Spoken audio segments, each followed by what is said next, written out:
कल्पना कीजिए, आप किसी मंदिर में जाते हैं और भगवान की मूर्ति देखते हैं, लेकिन भगवान अकेले नहीं है। किसी के साथ शेर खड़ा है, किसी के साथ बैल शांत बैठा है, किसी के साथ मोर अपने पंख फैलाए खड़ा है। और अचानक आपके मन में सवाल आता है, इतने शक्तिशाली भगवान को आखिर जानवरों की जरूरत क्यों पड़ी? क्या ये सिर्फ सवारी है या इनके पीछे छुपा है हजारों साल पुराना रहस्य?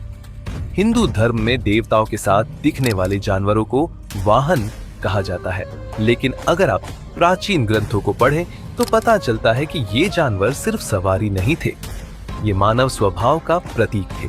प्राचीन ऋषियों ने देखा कि इंसान के अंदर कई तरह के स्वभाव होते हैं।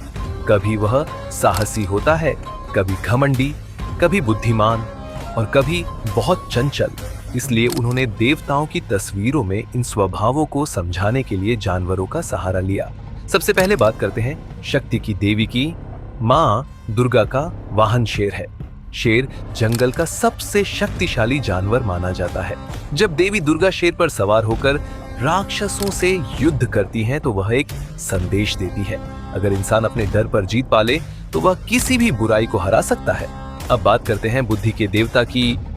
भगवान गणेश का वाहन छोटा सा चूहा है। पहली नजर में ये अजीब लगता है, इतने बड़े देवता और इतना छोटा वाहन, लेकिन इसके पीछे गहरी सीख छुपी है। चूहा बहुत छोटा होता है, लेकिन वह किसी भी जगह घुस सकता है। यह हमें सिखाता है कि बुद्धि और समझ से इंसान हर समस्या का रास्ता खोज सकता है। अब आते हैं ध्यान और शक्ति के देवता पर। भगवान शिव का वाहन नंदी बैल है। नंदी हमेशा शांत और स्थिर दिखाई देते हैं। वह भगवान शिव के सामने बैठकर पूरी भक्ति से उनकी प्रतीक्षा करते हैं। इसका अर्थ है कि सच्ची शक्ति हमेशा धैर्य और संयम में होती है। और अगर बात भक्ति और साहस की हो तो हमें याद आते हैं हनुमान। बंदर ऊर्जा और निडरता का प्रतीक है, लेकिन हनुमान जी हमें यह भी सिखाते हैं कि सच्ची ताकत अहंकार में नहीं बल्कि सेवा में होती है। अगर आप ध्यान से देखें तो देवताओं के ये सभी वाहन असल में इंसान के अंदर मौजूद गुणों को दिखाते हैं।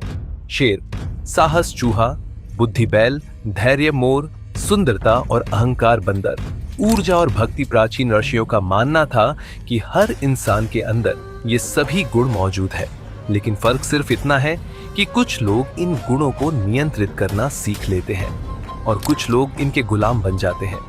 देवताओं की कहानियां हमें यही सिखाती हैं कि इंसान को अपने स्वभाव को समझना चाहिए।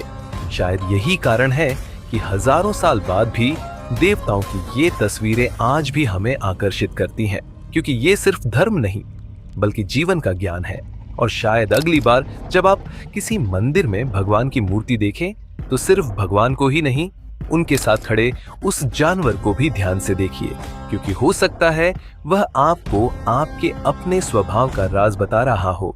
अब कमेंट में बताइए, आपको किस देवता का वाहन सबसे ज्यादा रोचक लगता है।